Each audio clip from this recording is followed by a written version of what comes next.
You know, imagine dating someone that also didn't want to cancel their shows, you know?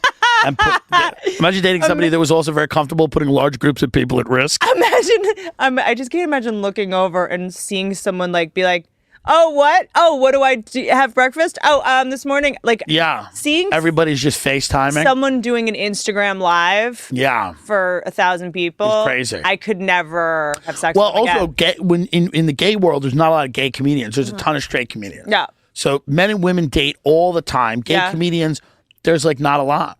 You know? Why is that? I don't know. I think because when you're gay, you go through a lot of shit, and then when you come out on the other end of it, you're like, I want to have fun. I don't want to go be rejected. I don't want to go be rejected by a bunch of drunk people. I want to have money. What happened to Ant?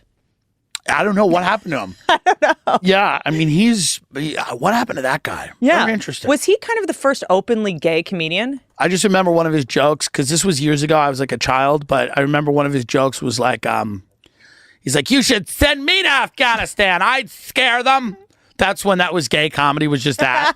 That gay comedy was like, what if I was in Iraq? And you're like, okay. You know, and that's still a lot of what it is to an extent. But I don't know what happened to him. I wish him the best. I can't find out his net worth. That's one of my favorite things to do. Yeah. Is guess people's net worth. It ain't great. You know, probably. Do you think it hurts people if they're known and then they come out as gay? I think didn't hurt Ellen. Didn't hurt her, but it did in the short term, hurt her in the long term. But a lot of other things helped her, being an Central Intelligence Agency, stuff like that. So that kind of helps. That's kind of an insurance policy when you work for the government. MK anyway, I'm kidding, but she's seriously connected, and I fear her. The point is, at this point, it's not even a thing. Like, it's not a huge, like, we're so past gay now. We're on, like, we're past trans even. We're in, like, another. Remember 3 weeks ago when we cared about transgender? Yeah, people in libraries. Remember that? It's like, should these drag queens be reading in the library? And now everybody's dead. Like, remember libraries? Yeah. Now everyone's dead. Yeah, but that stuff will come back, you know? Like, that stuff will come back. Libraries? Like, well, no. Drag queens. The petty stuff comes back. Like, I love, like, after every tragedy, everybody, you know, they have the same thing. They go, you know what? This is really going to make us think about, like, you know, what's really important. That's what it's about. And then 2 weeks after it, you're like, I ordered the Postmates an hour ago. So it's just the same thing. Like, I had this joke, which never worked, but it was right after the mass shooting in Vegas. And everyone was like, the most American people were the people that, you know, risked danger to help others. And I was like, no, the most American people were the people that right after that shooting walked down to the front desk to complain about the noise.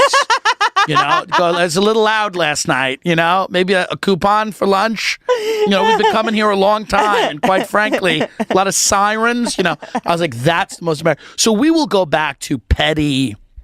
We have to. We have. Nobody wants. Listen. Nobody wants to live in the energy of after a tragedy. That's what all these people that are like, "Ooh, the swans are back." These are sick vampires that are sucking the energy of a tragedy. There's a great doc on Netflix about Jared Kushner. You know, and he owns this real estate company. He's Trump's son-in-law, and he, you know, he's like, they're the most aggressive about getting their money back. Like, they put a body, they attach a body. Well, I forget the term of it, but it's to the lien that they put on you. They attach like a body thing, which means they can put you in jail. It's essentially debtor's prison. There's very, very few people do that. They attach like a body lien to you where they can literally pick you up and arrest you for late rent or whatever. Fun. Normally they put a lien like on your house. Right. So like Jared, and by the way, this is not even back rent. This is like late fees where if you pay your rent but it's 3 or 4 days late, they'll just take a late fee and roll it month to month, and you know, they're fun. So so they went into this apartment complex where the Kushners are evicting these people, and you know, for like nothing, like late fees, like they've paid their rent, but and they're slumlords, and the apartment is horrible and it's disgusting, and there's these two chubby people sitting on the couch, and they go, "Who'd you guys vote for in the election?" And they go, "Trump," and they go, "Why?" And they go, "He takes care of business," and they're getting evicted by the guy's son-in-law. So it's like at that point you go, well, who are we helping? Who are we helping? You want this. Like, you know, I hope, I want us to bounce back from this pandemic, but the more people I meet, I go, oh yeah, There is, I mean, this is what we deserve. Like, this is who we are. We have kids licking toilet seats on TikTok going, this is the TikTok chat. So it's like, what are we even doing out there? I mean, the kids that don't have Corona were eating Tide Pods 2 years ago. I know. So it started before all this. It's done. It's done. It's a wrap. I mean, it's a wrap. What's next? Blow How back. much media is too much social media for a comedian? If it's good, it's okay. If you're putting out stuff that's good, like I don't do a video, like I do these little videos on Instagram. They're funny. I put them out on Twitter. They're funny. We try to put them out when they're funny. So it's like if we do 2 in a month, great. If we do 4 in a month, great. If we do 1 in a month, great. They all have to be truly funny. Mm-hmm. We're not going to just do 1 a week if it's not funny. Yeah. That's the way I've always felt. That's the way I felt about everything. Like everybody, like I talk to all these social media guys. They're like, so the schedule is that we put out one stand-up clip every Wednesday at 11. And I'm like, hey, some weeks we're not. Some weeks we will. Yeah. I want people to just be like, oh, that thing is really funny. Yep. Not like I don't want to be married to any type of algorithmic schedule. Yeah. Because to me, long term, it's more important that like I could get short term bumps in an algorithm with social media. Me, long term, it's more important that my fans stick with me and say, "Oh, this guy's doing stuff we still consider funny." Have you ever said something on your podcast anywhere where you were like, "That was too far"? Like, do you even have that muscle? Yeah, I do. Like so I made a joke about Billie Eilish that I didn't know she was 17 and this was not a nice thing. And I said she looked like somebody Harvey Weinstein kept in a dungeon or something.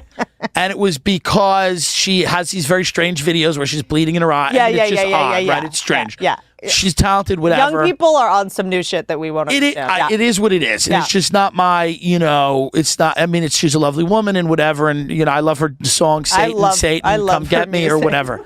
So, yeah, it's very uplifting, isn't it? So, whatever it is like, but I didn't mean to say that. And then a lot of people, my fans, people are like, hey, I really like your show. And I always think you're funny, but this is like an underage girl. So like a young girl. So I'm like, I thought she was 35, dude. If you would ask me how old Billie Eilish was, I'd say she's in her late 20s. You're like Roseanne. She has lyrics about hooking up. Isn't a lyric in Bad Guy? She goes, make your dad. No, I'm going to tell no. There's a lyric in, I love this song so much. First of all, there's a lyric that says, why does she think I'm the bad guy? Maybe it's because I'm wearing your cologne. Yeah. And I'm like, cologne that's not something a 17-year-old says. And then she goes, I'm a something type. I'm the type to make seduce your dad. Right. So I'm like, seduce your dad type. I did not think this was a child. Yeah. So I thought I was making a joke about an adult. Yeah. I would not. Here's the thing. Now she, I believe, is an adult, I guess. Yeah. But I wouldn't because listen, kids should be able to be kids. Yeah. And do whatever they're gonna do. Yeah. I could still say I'm not in love with it's not that I'm in love. I'm gonna say something. I'm weirded out by it, but I shouldn't. Mm-hmm. I shouldn't have made that joke. Yeah.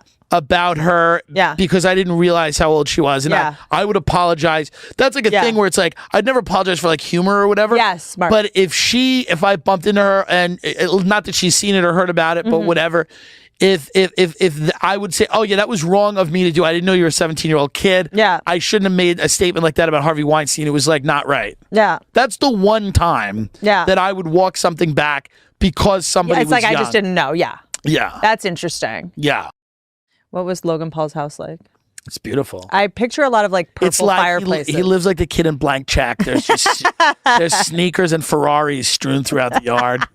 Yeah, I mean it's a great. He's actually a good kid. He's a good dude. No, we FaceTimed once. He's like a smart kid, and I think those guys figured something out that comics are now trying to figure out. Yeah. Yeah. Which is essentially, I mean, editing. No one taught us how to edit. Well, here's the other thing.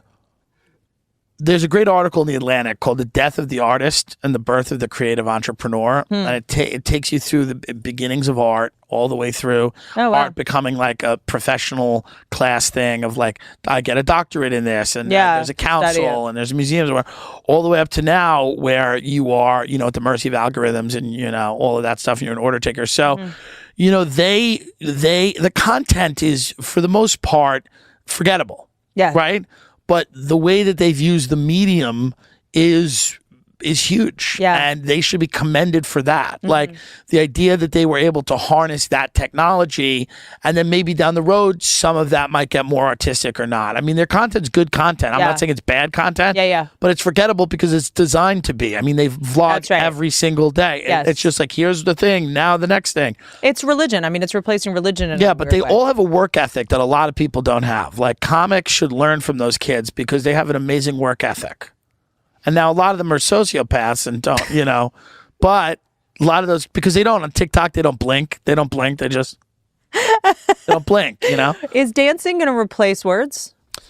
Well, it's interesting. I had a joke about TikTok where I said what I love about TikTok is it's an app where you could literally watch people dance as the world burns. I mean, literally. But it's also, by the way, I'm really trying to do TikTok because I always resist. I'm such a Luddite about this kind of stuff. You just looked up. What I just look at these. I'm interested in these. The sound panels? Yeah, I'm like, why don't I have I have the old foam ones. Oh, that's awful. Yeah, and those asbestos these are like ones? real deal, but these are probably very expensive. No, I think the whole thing was $1,200 for all of them. Okay, it's not bad. Yeah, for like all these sound panels, and then I had the walls. Wouldn't it be funny if you were like, "Why'd you look up?" And I'm like, "There's a bat in the corner of that room who's been That's where I keep my bats. eyeing us."